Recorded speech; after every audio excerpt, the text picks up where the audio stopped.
You're listening to Video Villa Podcast, episode 21, Quentin Tarantino's Death Proof.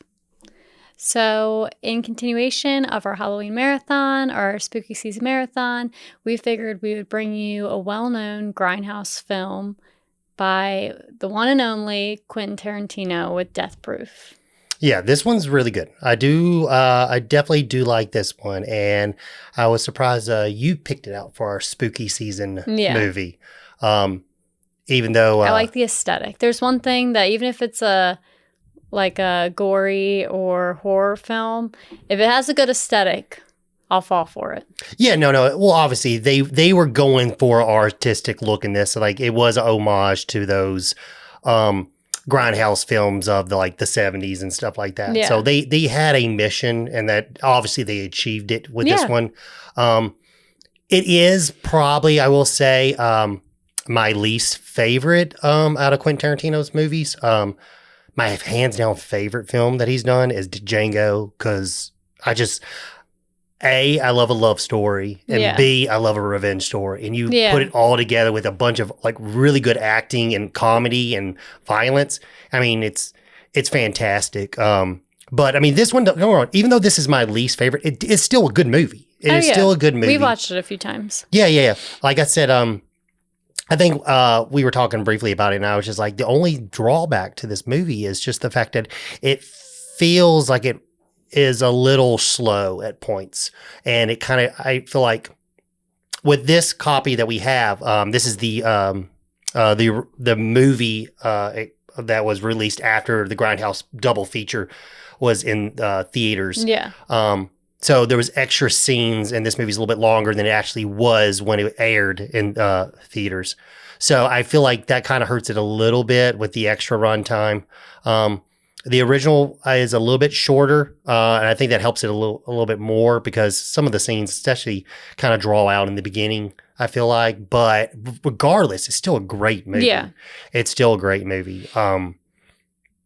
Especially with me being like a big Quentin Tarantino fan. Like this was my jam. I couldn't wait for this movie to come out. I was working at Shady Brook Cinemas at the time, which is it's no longer there, but it was that's where I got my first job at, working in movie theater, independent movie theater. And I remember when this movie came out, we got this, and it's crazy that I say this because I actually saw it on Instagram the other day. Some guy put it up in his house on my my Explore page. But it was like a 12-foot banner. Yeah. And it had Grindhouse on the right-hand side, and then, it had Grindhouse in the middle, and it had Planet Terror on the left, and then Death Proof on the right-hand side. And what I did is I cut it in half and got rid of the Grindhouse part, and then created two separate posters. Banners. Oh, and I had those up in my room forever. Ever. But I mean, I was, just a fanboy at the time when it came out, and I couldn't wait. Anytime I knew one of his movies came out, I couldn't wait. I was ecstatic, even to this day. I mean, anytime Quentin Tarantino does something, I think the only one that I really kind of slept on was The Hateful Eight, but everything else, what's called you liked Once Upon a Time in Hollywood a lot. Yeah, that one's another good one. But yeah, so not only was Quentin Tarantino going for the, grindhouse theme with Death Proof, also a common thing you see in the aesthetic is those old-fashioned cars. Yeah. And so not only was he paying homage to Grindhouse, but he was also sharing his interests with his fans, which were apparently cars. Oh yeah, no, there's a lot of, I'll get into it a little bit, but there's a lot of movies that are a lot of car movies that are referenced in this movie. And it's fun. I mean, to be honest, I love car chase scenes. I love them. I think they're great. Am I a big car movie guy? Not necessarily. I did go back and try to look up some clips of the movies that are referenced in this movie. But I mean, I couldn't really find the full length films Yeah. too. And I was going to try to buy them if they were like for a decent price. I was like, yeah, I'll just buy it on DVD and, so I can check it out and be like a little bit more like immersed in it. But I just didn't get around to doing it. Yeah, I mean, I grew up in like a NASCAR family home. Like we didn't watch football or baseball. We would watch NASCAR and go to sprint races and stuff like that. So Kurt Russell, he grew up in a racing family. Yeah. And he knows how to handle himself behind a car. I mean, I believe his dad was a race car driver, or he did something of that sort. And so he grew around cars. My cousin Chessie, she did like they live not far away, just a couple neighborhoods over, but she did like the Derby cars. Oh, yeah. Yeah, I lived 15 minutes from Thunder Hill, which is like a local, like, car racing, like NASCAR style arena or whatever you want to call it. But that was a big thing to do on like the weekends where I live and stuff like that. Yeah. Speaking of Thunder, originally Quentin Tarantino wasn't even going to go with Death Proof. Yeah, the original title of the movie was going to be Thunderbolt. And then, which is totally not fitting. Death Proof is 100% fitting. It's a car that kills people. Yeah, and so that's the thing. So this movie was supposed to be his attempt of like kind of like a horror slasher. He got the idea. He was hanging out with Sean Penn, and he was looking into getting a new car, and then he was trying to get a safe car of some sorts because he had been driving the same car he had always been driving ever since he started. Which I will say, old 70s cars, they were either like super durable or like complete death traps. Yeah, well, because back then you had metal bodies. So, well, and you also got to realize like those things, like today's standards, they don't handle the same. They're not the same car. Like if you go back and drive a 70s style like Mustang or Camaro or a Chevy Nova like in the movie, like it's not going to handle like a 2020 Mustang. It's like now the 2020 Mustangs don't even look like Mustangs. They look like a sporty 4-door. So he was with Sean Penn, and they were talking, and it was trying to get it to get a new car, and then that's when Sean Penn was like, well, buy whatever car you want, give it to a stunt guy, and get it death proofed. Yeah. He's like, what do you mean? He's like, yeah, get it, get them to go do a once over, and they'll redo the construction on the inside, and then you can have whatever car you want, and then now it's safe. Yeah. And that's where he got the idea. And this was like, he wanted to do a slasher, but this was his way of kind of like getting into that realm of like horror. Even though it's not like, you wouldn't consider it a horror, but it's definitely not, I would say his standard style of film. But I do believe, there are parts that it's suspenseful. He did take some inspiration from a Dario Argento movie called The Bird with the Crystal Plumage. Mm-hmm. And you'll notice that when you watch the movie. So that scene where they pick up Zoe Bell from the airport or the bus station, and he's taking the pictures, and you hear like the la la la la la, like that. That's from The Girl with the Crystal. Oh, nice. The Bird with the Crystal's Plumage.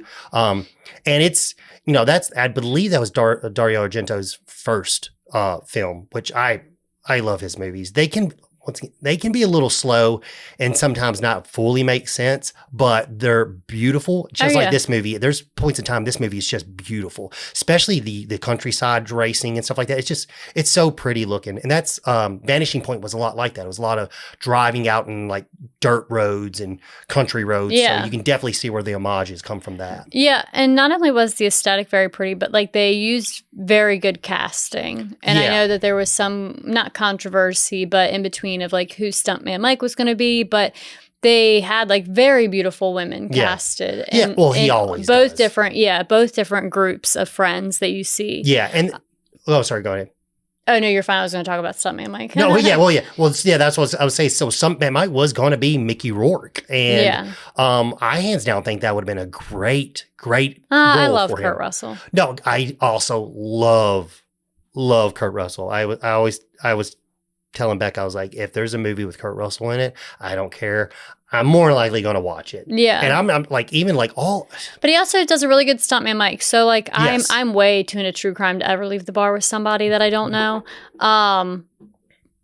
Or to watch a car follow me. But anyways, he does like a very good job at like being approachable when. Oh no, he seems like a nice guy. Yeah, like I would talk to him. Would I have left with him like Rose did? No, absolutely not. Again, Well, also too many true crimes to willingly do that. It also helps. Yes, he's an older man, but he's a good looking man. So, oh yeah. Yeah. So like like don't get me wrong, the way stuntman Mike talks to younger women, I will say you'll find that a lot in the South. Yeah. Older men will just like, they'll talk to young girls because they like it because like, I don't know. People are too ghetto around here to. They're just friendly and stuff like that. And like a girl at the bar is not going to think anything of it. Like, oh, like that's my whatever. dad. Yeah. Whatever. But until he kills you. But when you add a handsome part onto that, then it's a little bit more trustworthy because the person's good looking. Yeah, and also like even just their outfits, like his cool racer jacket. Oh, the icy hot jacket. Yeah, that's cool. You have Rose McGowan. She's in the bell bottoms. If you see her when she has her feet up on the chair when they're doing the lap dance scene, so pretty. Yeah, and like the bleach blonde hair, and then you have like the ringer cut off t-shirt with the short shorts, which is cool because like she was the main, pretty much almost the lead in Planet Terror. Yeah, because she had black hair, but she gets her legs severed and turns into a machine gun. Yeah, like I mean, the aesthetic is on point.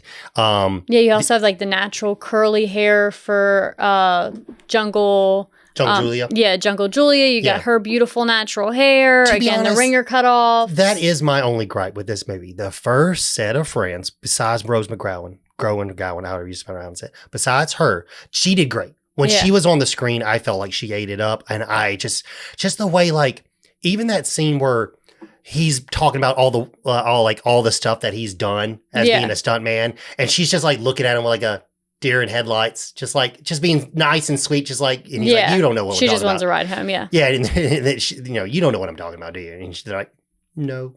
Yeah. But being nice and like listening. And yeah, but other than that, Logan doesn't like the first set of girls. He thinks that could have been. That was the downfall of the movie. The movie picks up after you get the second set of girls. Well, it's also just very weird that you get the first set of girls and it goes very, very quick. He follows them. He kills Rose. He kills them with the head-on crash. And then it's like, well, snap back. Yep. Now we're in Tennessee and we're on a different set of girls. Now, like, the movie's really going to start. It is different. It's a weird cutoff. Yeah, I mean, it's a popular thing. That's not the first time that something like that's happened. You meet a set of people, then all of a sudden you switch to another set of people. I mean, the most popular movie of all was Psycho. Yeah. The first 20, 30 minutes is Jamie Lee Curtis's mom, and then she gets murdered in the shower, and then it's a whole new set of people. Yeah. But yeah, so with this movie, so there was one cool thing about this movie when it came out is in between the movie, between Planet Terror and Death Proof, they played fake trailers. Yeah. And that was like, that is, I know they make. Which they also filmed Planet Terror first. Yes. And then did Death Proof. Yeah. I know they make one where it's a continuous watch where you don't have to have two separate discs or whatever. I want to get that to see if it literally is the entire, like, with the trailers included. Yeah. Because the trailers are great. Okay. So the first trailer you got, well, I don't know if it's the first one. I don't remember what order it was, but you've got, I believe it was the Rob Zombie movie where it was Werewolves of the SSS. And that movie looked great. And to be honest, I think if Rob Zombie made that movie, it'd be a lot better than half the movies he's made in the last several years. Because I don't know, like that movie actually seemed interesting versus like 31 and the Witches of Salem or whatever. Yeah. And then after that, you got Don't, which was directed by Edgar Wright, which does great work. I mean, Baby Driver's awesome. Scott Pilgrim, Shaun of the Dead. I mean, he's a fantastic director. Mm-hmm. And the first Ant-Man movie was great. Mm-hmm. I don't know why they didn't bring him back for the second one. But then I wish they made that movie, but it was just so funny. He's like, if you think about going in this house, and it just goes, don't. And then it just keeps on going. You think about opening that door. Don't. But then you had the trailer for a Robert Rodriguez movie called Machete, which they made it. And it's crazy because like that movie got made, and then after that, I don't know if it was after that or before Machete got made, they made another trailer was Hobo with a Shotgun, which was kind of like a trauma style film, and they made that, and that got made, which is a great movie. And then this year, I'm so freaking excited. This year, they're making I mean, what was this? 7, so that's 10, 10, so 15 years later. 15 years later, we get Thanksgiving. Yeah. That movie was the best trailer out of all of them because that one looked good. Mm-hmm. Like Machete is ridiculous, and then the movie came out and it was ridiculous, but it's still good. But the Thanksgiving, like I want that movie. And we're getting it this year. And I say that as like not a big Eli Roth fan, but just far as this movie looks like it's going to be freaking good. And I wanted it ever since they played the trailer for it. And I'm so happy like we actually get it. It's going to be a little bit different. I don't like they always throw that like yellow tint on his movies, and I don't really care for it. But besides that, it definitely looks like the stuff in the trailer that we got looks so far in the new trailer looks like there's actual scenes taken from the trailer actually put in the movie. So that was really cool. But I mean, this movie was just it didn't do that well, but I think it's because I feel like people weren't ready for it. Maybe. Yeah. I feel like maybe if it came out now, maybe people would be more interested in seeing it, or maybe it would even do worse. To be honest, I don't know. I feel like it would do worse. Probably, I don't know. I take back what I said. Yeah, I feel like people wouldn't really buy into it. I mean, I feel like nowadays people are very, people are very extreme in their opinions. Yeah, that's definitely a big opinion thing. And I think it would miss the spot. Just like I don't think Once Upon a Time in Hollywood got as much traction as it probably would have had it come out. That one was, and that was, to be honest, I enjoyed it, but I'm saying I feel like I mean, I haven't done any research, but I feel like it probably would have done better had it come out before. Yeah, I will say, Once Upon a Time in Hollywood is a great movie, and it was one of those movies where we watched it, and I was not in love with it. Yeah, but within the 24 hours after watching it, we watched it again. We watched it again, but I was thinking about it, and I was like, man, I want to watch it again. Like, I'm like, actually, that movie is good. It's a lot to digest. I mean, it's not a lot. It's pretty straightforward. It's a very long film to digest. So I think it was something that you definitely have to get to give it another try. It's just more of a story of following these actors because the baseline of the movie is not really there. It's just like, the baseline of the movie is the murder of Sharon Tate and Charlie Manson. No, that's at the very, very end of the movie. That's not even the point of the movie. It's more of just, Brad Pitt and Leonardo DiCaprio's life together as far as like what's he going to do as his film career, and then that was the main like point of it. But like for like a 2+ hour movie, that's all the movie is till the very end, which is fine. But it grew on me, and I was like, okay, this movie actually for what it is, it's very well done, and I want to get the book because the book is even more to the story. Mm-hmm. And it's like, if he were to make it would be like 6-hour long movie. You actually have the book into it. But before we get into it, I'll talk a little about the movies that were referenced in the movie. And then we can start, going into it. I'll get Becca to read the back of the box. So as far as what I could find as far as references in the movie. So obviously we get Vanishing Point, and then we get Dirty Mary, Crazy Larry, which that's, it's very, that's evident as far as like, because they talk about that throughout the movie. You get Smokey and the Bandit with Burt Reynolds. Mm-hmm. When Kurt Russell looks at the camera and he like looks at the camera and then, as us, the audience, and then looks and takes off to get the girls. That's Smokey and the Bandit right there. You get...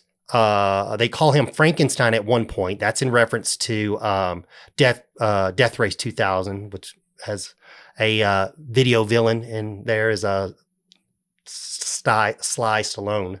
I just came up with that video villain. I don't know. Maybe that's what we can call our fan base. Video. No, you let me know. Nope. I wasn't listening. That's like 50% of our conversations. Yeah. What again? I wasn't listening. The Convoy was referenced in it, and Bullet, obviously, and Gone in 60 Seconds. The original Gone in 60 Seconds, that was in reference. I'm sure there's more, but that's what I actually, as far as watching the movies, and that's what I took notes on. Yeah. Did you want to talk about the cars? Oh, yeah. So... Stunt Mike, obviously we said this was homage to older cars. And throughout the movie, you see several different cars. One, the group of girls are also partially stunt car drivers, just like Stuntman Mike. And so the cars that they feature throughout the movie are the Chevy Nova 70, which is featured in the beginning as the original death-proof car that he kills Rose McGowan in. And then it switches over to a Dodge Charger 69. And then the girls, who are Zoe and what's the other girl's name? The two stunt drivers. Aberdeen. Oh no, Aberdeen's not a stunt driver. No, yeah. Kim, yeah. So Kim and Zoe are also stunt car drivers, and they drive the Mustang 72 and the Dodge Challenger 71. So it's all cars that are around the 70s era. Again, going with the whole 70s aesthetic. Yeah, I know and also with the numbers. I mean, I don't know if anyone wants to fact check us, but when I was looking it up, go ahead. It seemed like they said like a car would they're like, oh, it was a 1970, but like they actually didn't use they used a 71 in the movie. Well, also the thing is with cars, there's like a good 3 to 4 year span where it's the exact same. Well, they also were Frankenstein cars in the beginning. Yeah, they just revamped the motor, the this, the that. Yeah, but aesthetic wise, they're all relatively the same. They took multiple cars to build them for the set of the movie, and then after the movie was over, I just meant in general, car manufacturing. Yeah, you're true. Yeah, that's right. I know when the movie was over, they took all good parts were left of the Challenger, and they put it together and made one Challenger. And I know Quentin Tarantino, he kept it. Oh, nice. He actually kept all the cars from all his movies. I mean, that makes sense. Some people keep outfits, cars. No, it makes sense. Props. I mean, especially if you're a car person, you got the money to store them. Yeah. All right, so to give you guys the breakdown, we have Death Proof with a silhouette of all his victims, essentially, on the front. And then the Chevy Nova 70 with the skull on the hood. So it says, Tarantino's most original movie since Pulp Fiction, from the Los Angeles Times. Director Quentin Tarantino delivers an adrenaline shot to the heart with Death Proof, a tribute to balls-out, pedal-to-the-metal car chases. Featuring exhilarating high-speed action, jaw-dropping stunts, and some of the most quotable lines since Pulp Fiction. Death Proof goes faster and funnier than you thought possible, and then it goes further. Kurt Russell stars as a sociopathic stuntman whose taste for stalking sexy young ladies gets him into big trouble when he tangles with the wrong gang of badass babes. Their confrontation escalates to a hair-raising 18-minute automobile duel, with one of the girls strapped to the hood of a thundering Dodge Challenger that earns a place of honor among the great movie chases. From Scott Fonda's LA Weekly. And then, on the back, you just get images of Zoe on the hood and the car going up in flames. And that is the breakdown on the back. Oh, is it on there? I got it. Too many props. So to kick off the movie, you get the first group of girls, which is Jungle Julia.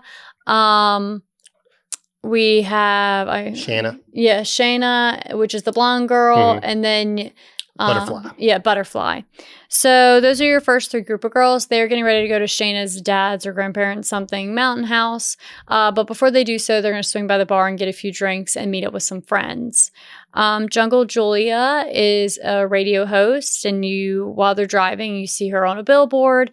And on their way out, she shares with Butterfly that during her show, before they left to go to the bar, that if certain people choose to, they can come up to Butterfly and say a specific poem. Butterfly will give them a lap dance. Yeah, Robert Frost not happy poem. About. Yeah, so it's a Robert Frost poem that if they recite a specific poem, that she will basically, if they are good looking, there's a whole little Quentin Tarantino funny but not funny looking that you will give them a lap dance if they recite that. They buy you a drink and recite that poem. Yeah. Which this was another shout out to a movie called Telephone, where it was a Russian sleeper agent that was the poem that would unlock the Russian sleeper agent and they would become an assassin or whatever. Nice. But Quentin Tarantino's always about that, where he'll find things in other movies, bring them in his movies, and it's not I like it because it's not a blatant ripoff. It's more of a homage. And he's like, I like it. And and then a lot of people and I don't think people take it as a ripoff. Well, because huge like, movie fans will know what they did. Yeah. Yeah, I mean, I see what you people did there. cross-reference all the time. But while they are at the first bar, Butterfly notices a person in a black Chevy Nova that seems to be following them. And as soon as the person driving the black Chevy Nova, if you don't know who that would be, sees Butterfly, they kind of drive off and disappear. So she doesn't really pay any mind to it. And they go back into the bar and continue their kind of bar hopping. Yeah. And this could be considered almost like a suspenseful scene where, you it's dark, it's foggy. You can't see inside the car. The same thing, a lot of it's a muscle car. Yeah. A lot of the killers and giallo films that, are referenced, like Dario Argento, you don't know who the murderer is. You always see them, but you never see the face. You see hands, you see a body, you see a silhouette. That's your cliche slasher film. Well, yeah. Definitely when it comes to a giallo, it's more of a mystery. Yeah. That's the big thing about it. And then, usually police are involved or something like that. Yeah. But yeah, so they go to the second bar, which is they're going to be their final bar of the night. And like I said, I just don't. Their conversations, I just don't like it. I like them. I don't. I just don't feel like they have good things to talk about. And something about Jungle Julia, she doesn't hold the fort as that boss ass bitch as she's trying to persona. I just found her annoying. I don't know. I just had a hard time relating and liking her. And then they're don't get me wrong, I don't think she's a bad actress. I just don't think maybe the character she was portraying was just not a character I cared for. But I mean, obviously you need something to start off the story. And that's what these are catalysts to get to our first deaths and stuff like that. Yeah. So at the second bar, this is where we run into Rose McGowan. And you see the driver of the black Chevy Nova. However, you don't know that until the girls later go out to smoke a cigarette. But in the meantime, while they're all hanging out at the bar, you get a bar top scene with Rose McGowan and Stuntman Mike, where Rose McGowan is looking for a ride home, and Stuntman Mike offers her a ride whenever he chooses to leave. She can tag along. And he like we said earlier, Kurt Russell just great in this role. Yeah. He's just eating up that scene, and it's just fantastic. His persona, his character, he just plays so cool, and it's with the scar on his face and his clothes, and it's just a classic Quentin Tarantino character. Yeah. So they are sitting at the bar. Pam is drinking, obviously, which is Rose McGowan. Obviously, she can't drive home. They are getting a little back and forth banter, and you get a little background that Pam actually really does not like the group of friends, which is Butterfly, Jules, and Shayna. Yeah, she went to high school with them, and ever since they apparently Jungle Julia used to beat her up when she was in school. Yeah. And so Rose is pretty much just hanging out, waiting for her ride home. And now you get a scene where the group of girls, the three girls, go out to smoke cigarettes, and hang out on the bar patio, outdoor area. And that's where they see the black Chevy Nova. At least Butterfly sees it. Well, she doesn't really pay any mind to it. She goes out first by herself to smoke a cigarette. Yes. And then that's when the one guy comes up and asks her to make out. Yeah. That's when they turn on the house lights and they see the black Chevy Nova there. And she's like, oh shit, that car's here. Yeah. And then she goes back in, and then she goes back out with all the friends because they were waiting for a friend to get there. Yeah. And then that's when they're talking, and that's when we get Stuntman Mike to introduce himself. Yeah, so he introduces himself first to Butterfly by reciting the poem to her. Yeah, and he recites the poem to her, and basically the Jungle Julia's like, well, they do the whole someone already did it. Someone already did it, so I don't have to do it scenario, and he's just kind of like, no, she can speak for herself. Yeah, and then she's like, do I frighten you? And she's like, yeah. She shakes her head, yeah. And he's like, is it the scars? She's like, no, it's your car. And he's like, well, I'm sorry, it's my mom's. Yeah. That's fine. This movie is funny. It is very funny, very witty at times. And obviously there's points with any Quentin Tarantino, the violence is comical in itself because it's always ultra violent. Yeah. But either way, Butterfly proceeds to give Stuntman Mike a lap dance to the coasters down in Mexico, which is Logan loves this song. It's from his doo-wop phase. I love the coasters. Okay, another backstory. So, across from the mall, across from the theater was a mall, and it was at one point in time, it was actually the guy who owned the mall also owned the theater. He owned both, and it was all independent. And we had a music store, which after I left the movie theater, I would work at the music store, which was kind of like a FYE style music store, where we sold DVDs, T-shirts, and CDs and so forth. But I used to go there, and they had a great used section, and I used to go through the used section all the time, and they used to have sections where doo-wop and everything would be put in the doo-wop section, including the used stuff. And I would always go through there because I grew up listening to doo-wop when I was like 5 years old, like Frankie Valli, the Flamingos. All that kind of the Four Seasons, the Cars. Not the Cars, sorry. I was like, not the Cars. The Drifters. So I listened to all that stuff when I was really little for my babysitter. Yeah. Because in the 90s that was a big thing. It's like when we were growing up, we would listen to stuff from the 80s and the 70s. Now generation people are listening to the stuff from the 90s. So, but the 90s generation, that's what they listened to stuff from the 50s and 60s, like when they were in high school. So I grew up listening to that stuff like when I was 4 and 5 years old, and then my dad's older, so that was his music. And my dad was just a music connoisseur, even a movie connoisseur. He, not knowing that, like, if you get in a conversation, he knows so much more than you ever think he would ever know. You have no idea the knowledge that he has on movies, because he just doesn't talk about movies. But if you want to start talking to him and get him going, he'll start to let you know some stuff. But I would go there and, what's called, I remember I got the Coasters album. It was $3. And I was like, oh, they're the ones who sing Yakety Yak. Oh, that's cool. And then I played, I'm like, oh my God, they're freaking amazing. They have such big hits. And this song is so freaking good. Quentin he knows how to pick the music. He definitely did pick very good songs throughout the movie. Reservoir Dogs soundtrack is phenomenal. Blue Suede. Ooga Chaka, Ooga, Ooga. Now everyone thinks of like Guardians of the Galaxy, but like back in 1990, Quentin did it first, bringing all that stuff back. But go ahead. Yeah, so the girls leave the bar, and this is where you get all the girls die, including Pam. I think these special effects are great. Yeah. Disagrees with me. Yeah. So Stuntman Mike first kills Pam. She gets in the car. He asks her for directions. She says one, left or right, whatever.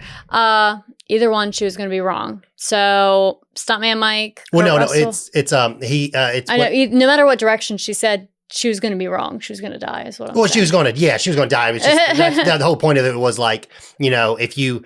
I think she says left, and he's like, oh, I was really hoping you would say right. Because it'd be a much longer time before you start getting scared. Yeah. But now, since you picked left, you're going to have to get scared immediately. Yeah.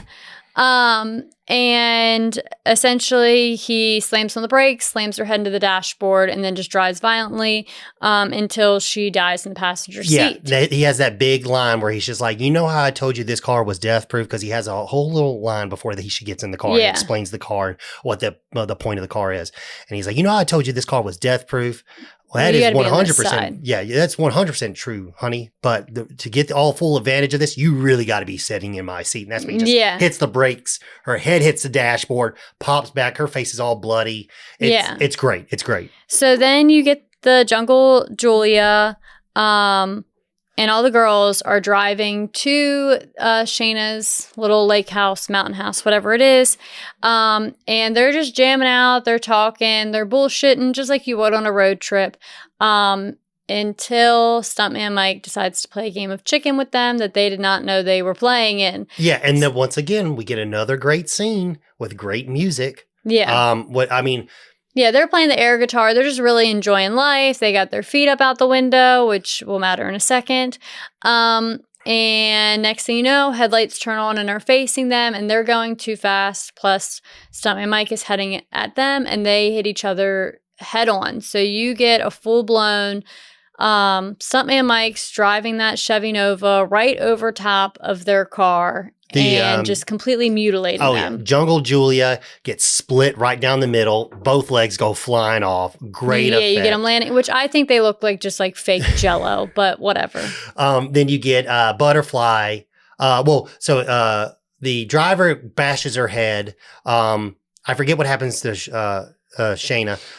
But then Butterfly gets her face peeled off by the tire. Which is great. And the funny thing is, like, I don't know for the viewers, I don't know if your high school did this, but back in Mount Pleasant, Tennessee, they thought, I think a lot of high schools do it around prom. Well, it was to deter drunk driving. Maybe it was around prom, but they came to our school and we watched a 10-minute long video of nothing but corpses from car accidents where people didn't wear their seatbelt. Literally, like, I kid you not, like I saw stuff I never wanted to see in my life because I don't mind. Yeah, I mean, a lot of high schools usually do it, and counties like plan for it because it's supposed to deter you away from dangerous driving. Like, I don't mind seeing stuff in movies. I don't like seeing stuff that's real because I'm like, no that's one real. does. Yeah. But I mean, the people that were decapitated and stuff like that, and like people missing legs because their leg like broke off by hitting the pavement. Yeah, it was.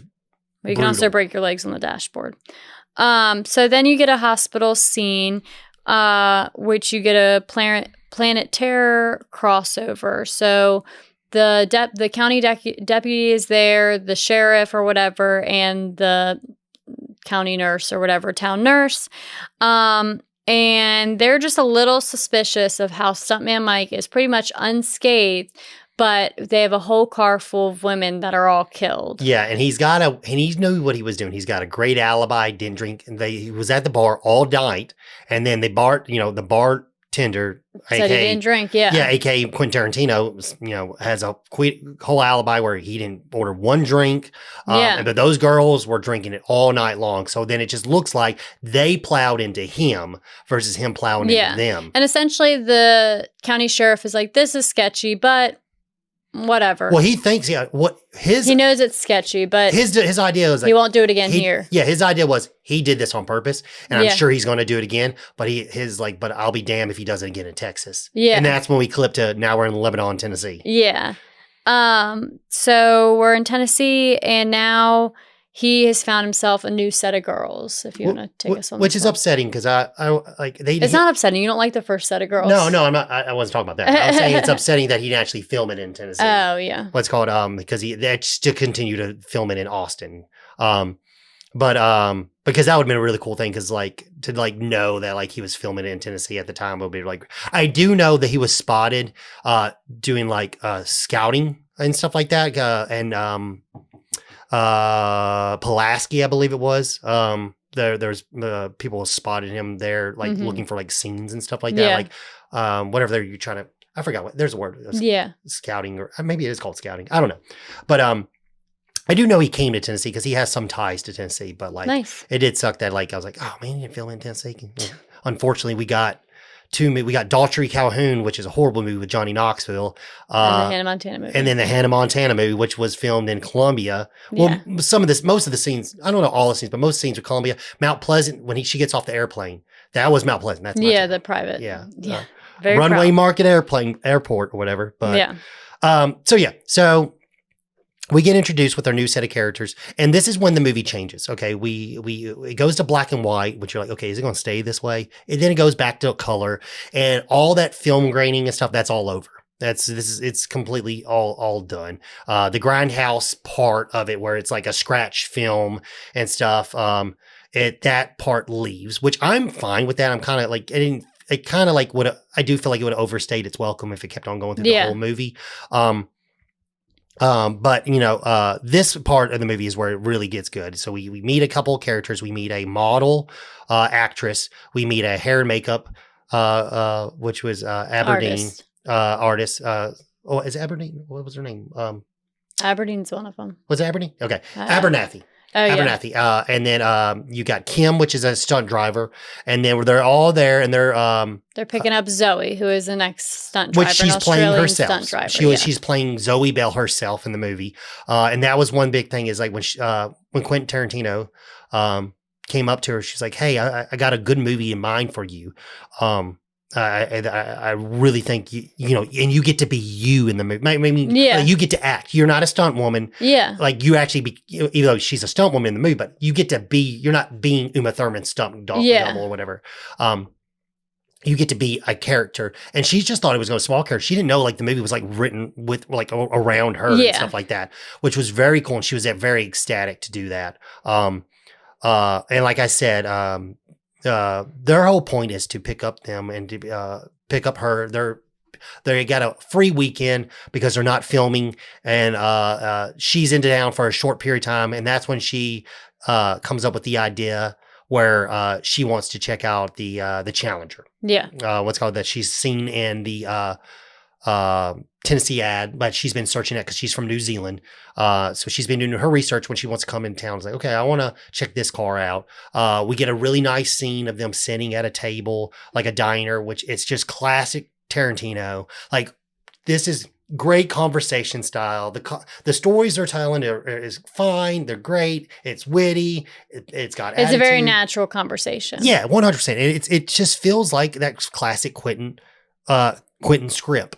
And during this whole time, why they end up leaving, which we already referenced to was, Stuntman Mike, he has already seen them. Yeah, so he saw them outside of a gas station on their way to meet Zoe. And you get another peek at feet. Yes, which you get a little foot play. You get a lot of foot play in this movie. You get some foot play when Butterfly steps right in between Kurt Russell's legs while doing the lap dance. You get feet when Jungle Julia has her feet out the window and they get chopped off. Actually, for y'all, I just put a little clip of foot play. Maj, yeah. And you go, just roll that beautiful foot and then he footage. tickles Lee's foot. I think it's Lee. Tickles or Abernathy. One of them tickles her feet with a feather or his finger or something. Yeah, no. While they're outside. Feather, no. I don't know why. No, he tickles her with his finger and then he starts to lick on her feet. Yeah.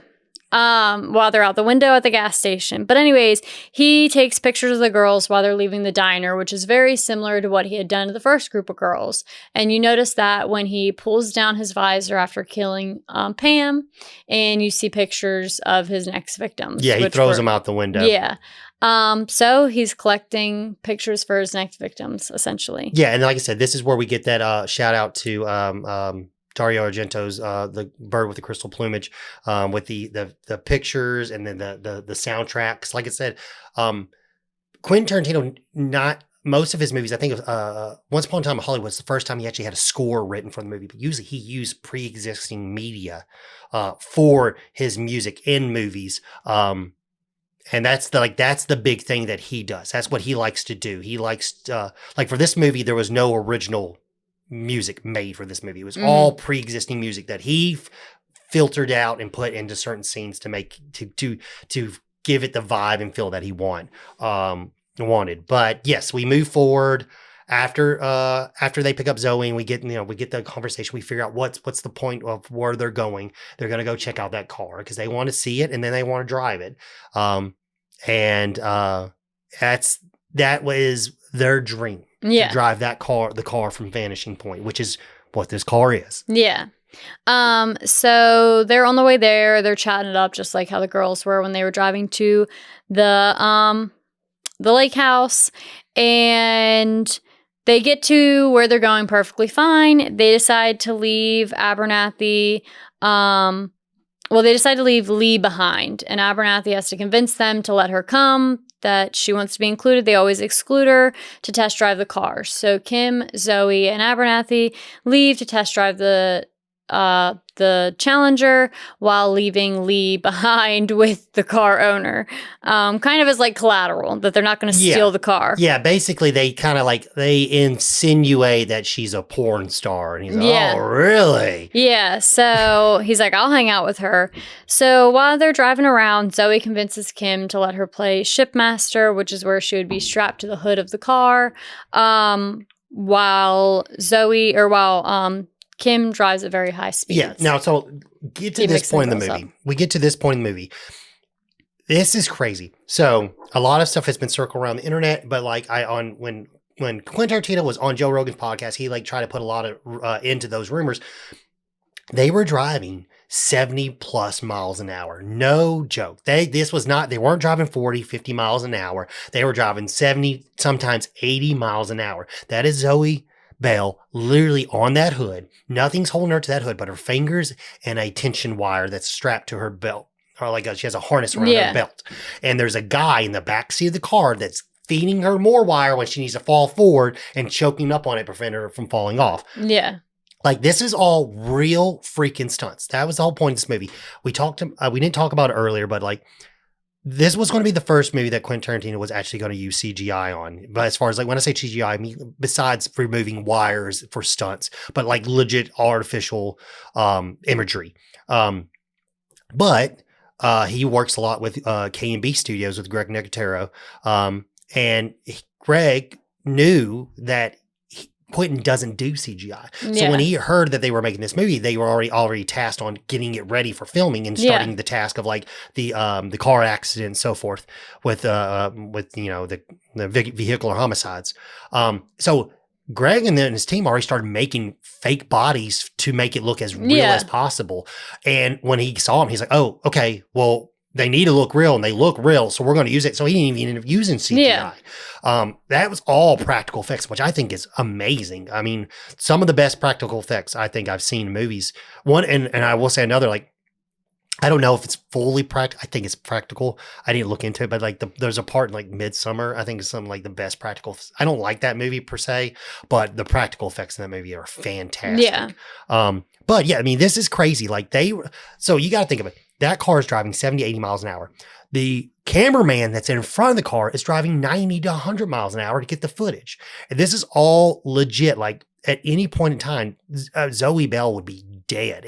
All of them could be, because then you also have Kurt Russell tailing behind him. Well, but she's outside of a car. I'm saying, but she would be dead, but all of them, if the front car messes up or even the middle car, you could kill a whole entire crew. But with those people are much safer than someone on the hood. Well, yeah, obviously. But it's crazy to think that they were able to get all this, and it's just crazy.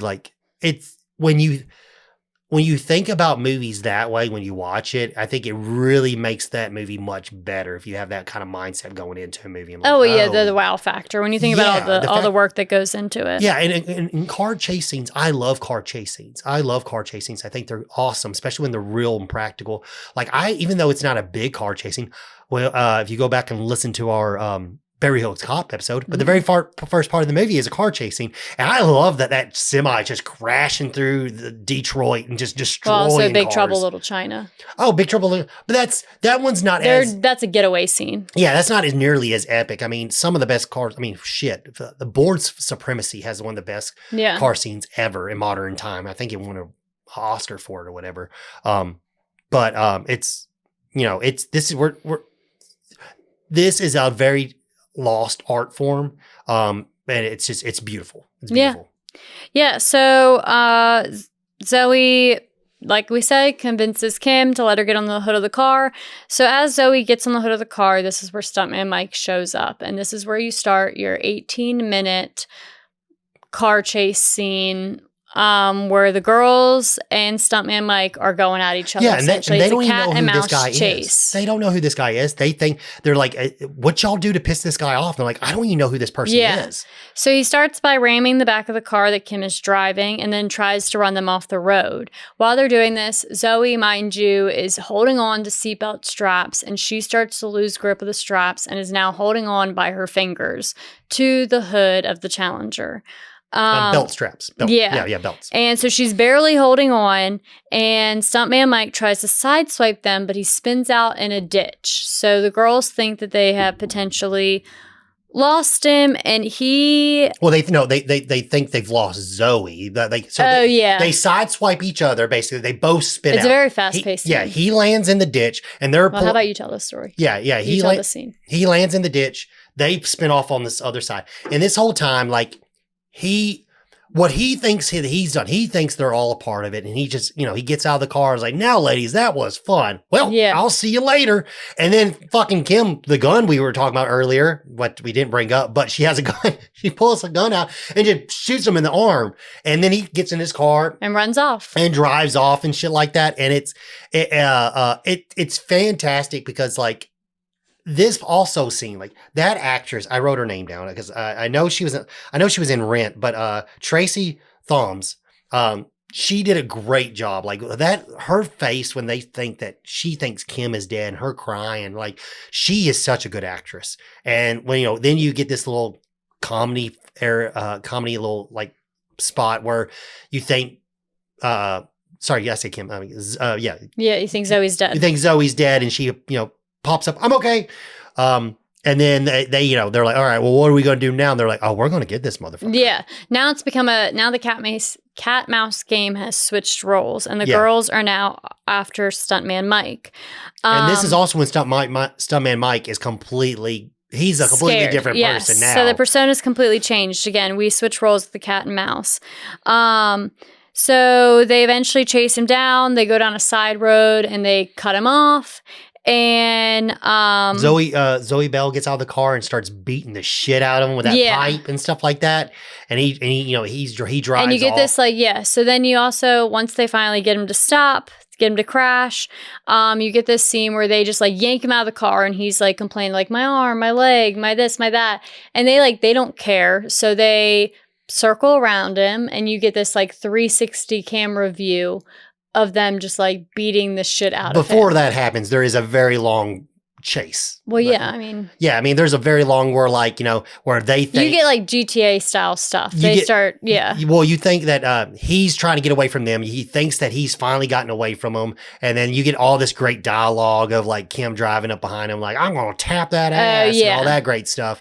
It is a very long chase scene. I mean, definitely.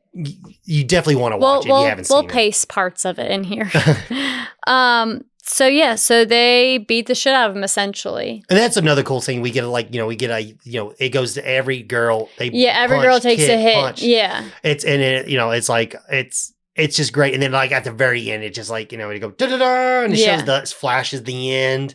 And then we end on another great song, Hippie Chick. Yeah. Another fantastic song. All these songs are on my personal Spotify playlist. It's a very good playlist. Quentin Tarantino did a great job at picking everything. So that's the end of it. They beat the shit out of him. The mouse or the cat becomes the mouse became the cat, and Stuntman Mike gets, I guess, a little bit of what he deserved. Oh yeah, no. So like, in this movie in a nutshell is it is a very good movie. Yes, it's not up to par with Pulp Fiction. We don't have as much character building as like those kind of movies. It's very to the point. It's the prey becomes the victim. And this is the only Quentin Tarantino movie that is actually plays in chronological order. This is the only movie he's made that actually goes in chronological order. Nothing. There's no going back and then coming back. This is literally like A, B, straightforward. C. Yeah. Yeah, I mean, I like Death Proof. I definitely would watch it again here and there. It's not something I'd watch regularly or to relax, but it's something that definitely came to mind when we decided to do our Halloween marathon because it's gruesome, it's funny, it's a grindhouse, so it was perfectly fitting. Yeah, and I do like this one. Like I like Planet Terror. It's been a year or so since I've seen Planet Terror, but out of the two, this is, I think, is the more rewatchable one. Yeah. Planet Terror is a little bit, you got to kind of be in the mood for watching that one. It is good. Don't get me wrong. It is very good. And it's back in, it's when Robert Rodriguez was making really good movies, and, him and Quentin Tarantino had just a good relationship in those years from Dusk Till Dawn and stuff. And, they got together and decided to do this whole Grindhouse thing, which the experience in itself is great. It's just great stuff. This movie's, I know, yes, it's not like a Halloween or anything like that, or Friday 13th, like what we kicked off with or whatever, but it's definitely still I would say it's a thriller. So I definitely would say it's considered like a part. It's got murder. It's got adrenaline. It's definitely a very good film. Yeah. It's definitely more fitting than Ghost, like I picked last week. But it's all good. But Ghost is called Ghost. And like we say, whether we like it, love it, or hate it, we'll talk about it. Well, you like Ghost, right? Yes. Yes. Okay. Yes. I don't think so. You're like double checking. Yeah. Outside of The Shining, I haven't really been so. Yeah, I think so. Yeah, you're right. I mean, Ghost was okay. It's not my favorite, but I didn't hate it. No. Yeah. But yeah, so thank you guys for joining us on this marathon. We're excited to. We got 3 more for you guys. Yeah, bring you guys another. We really have a lineup that we think you guys will enjoy because we really enjoy it. Like always, like, share, subscribe for those new episode releases, as well as all the fun adventures we try to go on when we choose to be extroverts. Yeah. And if you, if you're listening on your favorite podcast app, if you don't mind giving us a thumbs up, that'd be great. Or if you, your app has reviews, if you could leave us a nice review. So it helps us we appreciate it. Get our voices out there and to build the community we're building and stuff like that. It definitely help us out a lot, and all the support we've gotten so far, we're greatly appreciated for. This is a very fun thing we get to do, and I'm so lucky I get to do it. Yeah, I'm like, I get to do it with you. But Clip that. Remember, she said that. Yeah. Remember, she said that. Write it down with a signature. But yeah, thank you guys for joining us for our favorite time of the year. We also have some big things coming up on top of our marathon that we can't wait to share, some celebrations. There will be an episode next week. So next week we'll be coming back to you with another Halloween favorite. So get ready for that. Yeah. And we'll see you guys next time. Bye.